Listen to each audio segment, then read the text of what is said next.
আচ্ছা, আগের ক্লাসে আমি অ্যালকেনের নোমেনক্লেচার পড়িয়েছিলাম, অ্যালকেনের নোমেনক্লেচার।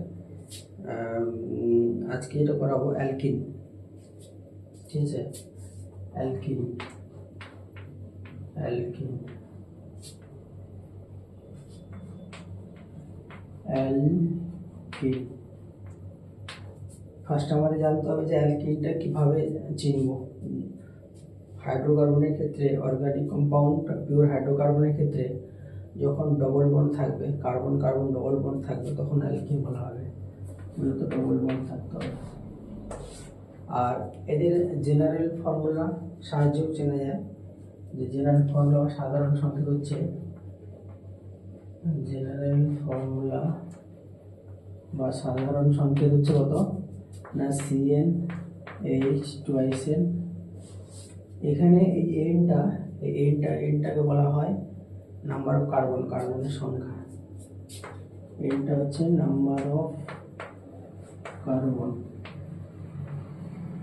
বা হচ্ছে কার্বনের সংখ্যা।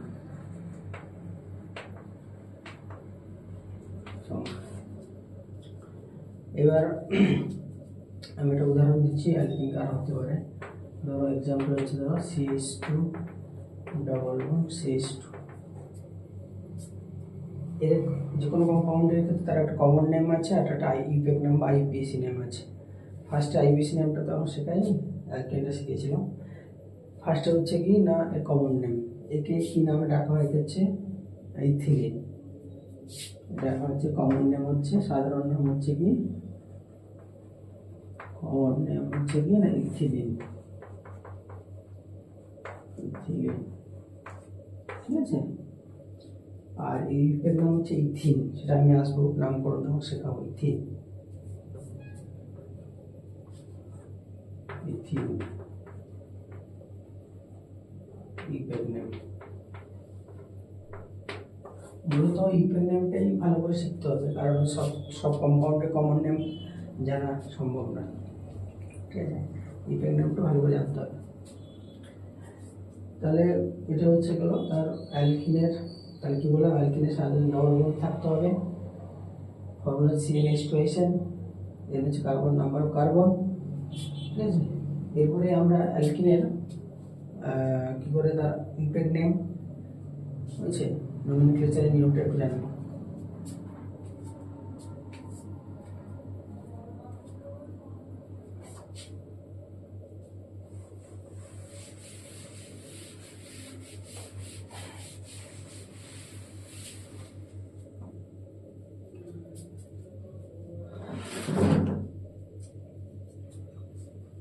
তাহলে যদি ঘর করি 1 2 3 4,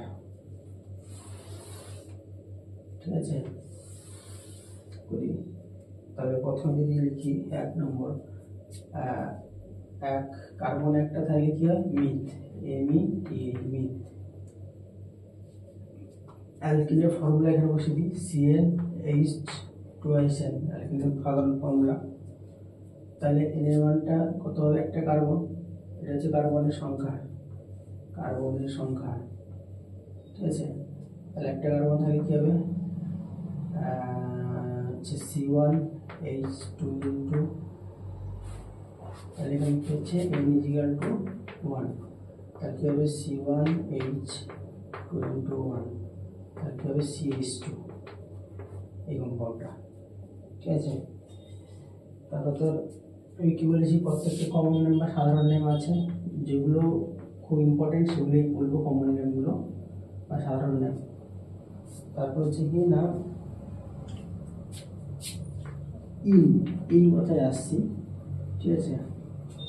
তাহলে CH2 হলো কমন নেম হচ্ছে কি, একটা কার্বন আছে, এটা মিথিলিন, মিথিলিন, ঠিক আছে। এবার মিথ আছে,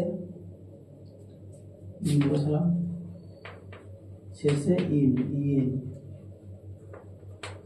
মিথিন, মিথিন।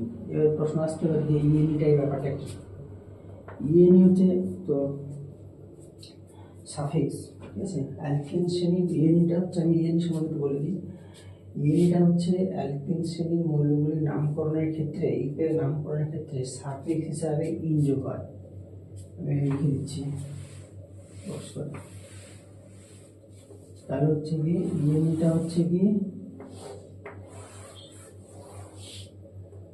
অ্যালকিনের ক্ষেত্রে যাদের ডবল বন্ড থাকবে তাদের সাফিক্স শেষে সাফিক্স হিসাবে কি যোগ হবে ইন ইন ইন ইন, এই জন্য শেষে ইন যোগ হয়েছে। ঠিক আছে,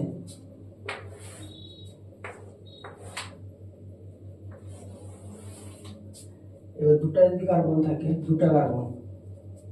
যদি কার্বন থাকে তাহলে কি হবে ইথ টিএইচ ইথ, দুটা কার্বন থাকলে ইথ। এর মান কত হবে 2, নাম্বার অফ কার্বন 2। তাহলে সিএন মানে হচ্ছে ফর্মুলা বসাবো C2H2 × 2, তাহলে C2H4।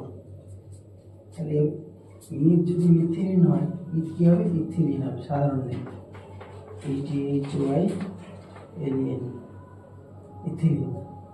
আর ইথের কি হবে ETH ইথ, শেষে কি যুক্ত হবে ইথিন ETHEN ইথিন। ঠিক আছে, এরপরে তো এরপরে নেক্সট 3 নম্বর কার্বন নেক্সট ক্লাস দিয়ে করাবো। ঠিক আছে।